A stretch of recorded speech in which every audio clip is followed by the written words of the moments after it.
ഇന്നത്തെ വീഡിയോയിൽ logos quiz 2024 പരീക്ഷയ്ക്കുള്ള 2 കൊറിന്തോസ് 7 മുതൽ 13 വരെയുള്ള ഭാഗങ്ങളിലെ ചോദ്യോത്തരങ്ങളാണ് ഉള്ളത്. നമുക്ക് പഠിക്കാൻ ശ്രമിക്കാം. ചോദ്യം 1. ഞങ്ങളുടെ ക്ലേശങ്ങളിലെല്ലാം ഞാൻ എങ്ങനെയാണെന്നാണ് പൗലോസ്ലീഹ 7-ാം അധ്യായത്തിൽ പറയുന്നത്? ഉത്തരം: ആനന്ദപൂരിതൻ ആണെന്ന്. ചോദ്യം 2. ഞാൻ നിങ്ങൾക്ക് എഴുതിയത് ഞങ്ങളോട് നിങ്ങൾക്കുള്ള താൽപ്പര്യം എവിടെ വെളിപ്പെടേണ്ടതിനാണ്?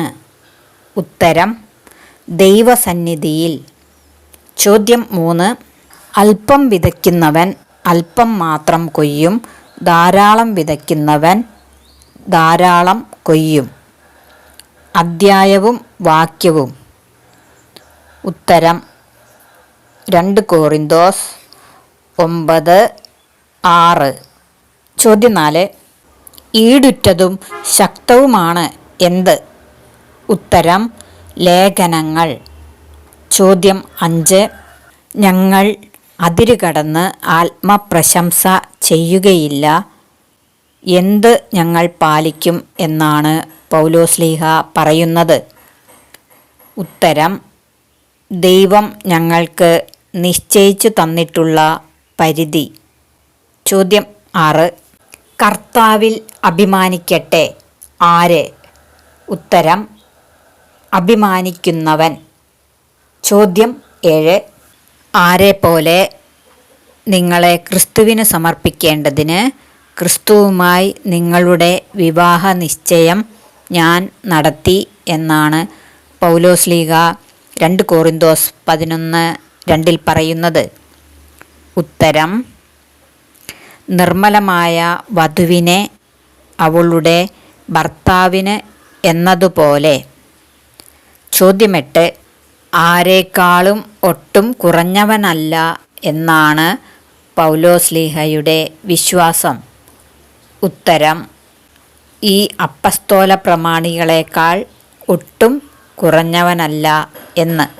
മക്കെദോനിയായിൽ നിന്ന് വന്ന ആരാണ് പൗലോസ്ലീഹയുടെ ആവശ്യങ്ങൾ നിറവേറ്റിത്തന്നത്? ഉത്തരം: സഹോദരന്മാർ. ചോദ്യം 10. പൗലോസ്ലീഹയെ ആരായി ആരും കരുതരുത് എന്നാണ് ആവർത്തിച്ചു പറയുന്നത്? ഉത്തരം: ഭോഷനായി. ചോദ്യം 11. കർത്താവിൻ്റെ അധികാരത്തോടെയല്ല, പ്രത്യുത ആത്മപ്രശംസയിലുള്ള ദൃഢവിശ്വാസത്തോടെ എങ്ങനെയാണ് പൗലോസ്ലീഹ സംസാരിക്കുന്നത്? ഉത്തരം: ഒരു ഭോഷനെ പോലെ. എന്തിനെക്കുറിച്ചു പ്രശംസിക്കാൻ ഞാനും ധൈര്യപ്പെടും എന്നാണ് പൗലോസ്ലീഹ പറയുന്നത്? ഉത്തരം: ആരെങ്കിലും പ്രശംസിക്കാൻ ധൈര്യപ്പെടുന്ന എന്തിനെക്കുറിച്ചും. ചോദ്യം 13. 3 പ്രാവശ്യം എങ്ങനെയാണ് പൗലോസ്ലീഹ അടിക്കപ്പെട്ടത്? ഉത്തരം: വടികൊണ്ട്. ചോദ്യം 14. നഗരത്തിൽ വെച്ചും വിജനപ്രദേശത്തു വെച്ചും കടലിൽ വെച്ചും എന്തിലാണ് അകപ്പെട്ടത്? ഉത്തരം: അപകടങ്ങളിൽ. ചോദ്യം 16. 2 കൊറിന്തോസ് 11:29 സമാനമായ വാക്യം ഏത് ഭാഗത്ത് ആണ് ഉള്ളത്?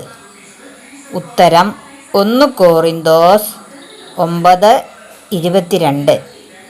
ചോദ്യം 17. പ്രശംസിക്കണമെന്നുണ്ടെങ്കിൽ എന്തിനെക്കുറിച്ച് ഞാൻ പ്രശംസിക്കുമെന്നാണ് പൗലോസ്ലീഹ പറയുന്നത്?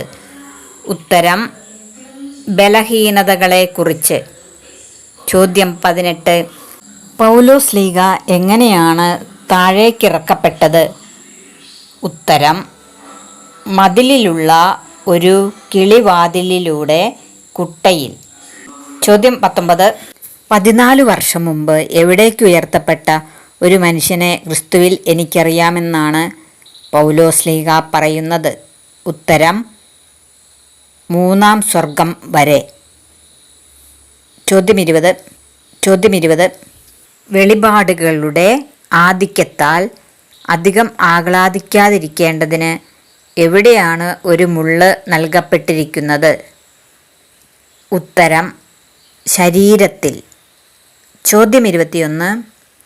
പിശാചിൻ്റെ ദൂതൻ വിട്ടകലാൻ വേണ്ടി എത്ര പ്രാവശ്യമാണ് പൗലോസ്ലീഹ കർത്താവിനോട് അപേക്ഷിച്ചത്? ഉത്തരം 3 പ്രാവശ്യം. ചോദ്യം 22. എന്ത് ആവസിക്കേണ്ടതിനാണ് പൗലോസ്ലീഹ പൂർവാധികം സന്തോഷത്തോടെ ബലഹീനതയെക്കുറിച്ച് പ്രശംസിക്കുന്നത്? ഉത്തരം ക്രിസ്തുവിൻ്റെ ശക്തി ആവസിക്കേണ്ടതിന്. 23-ാം ചോദ്യം. ദൈവഹിതപ്രകാരമുള്ള ദുഃഖം ജനിപ്പിക്കുന്നത് എന്ത്? ഉത്തരം രക്ഷാകരമായ പശ്ചാത്താപം. ചോദ്യം 24. ഞങ്ങൾ ബലഹീനരും നിങ്ങൾ ബലവാന്മാരുമായിരിക്കുമ്പോൾ പൗലോസ്ലീഹ എന്താണ് ചെയ്യുന്നത്? ഉത്തരം സന്തോഷിക്കുന്നു. ചോദ്യം 25. നേരത്തെ പാപം ചെയ്തവർക്കും മറ്റെല്ലാവർക്കും മുന്നറിയിപ്പ് നൽകിയിട്ടുള്ളത് ആര് ആണ്? ഉത്തരം പൗലോസ്. കൂടുതൽ ചോദ്യോത്തരങ്ങളുമായി അടുത്ത വീഡിയോകളിൽ കാണാം. എല്ലാവർക്കും നന്ദി.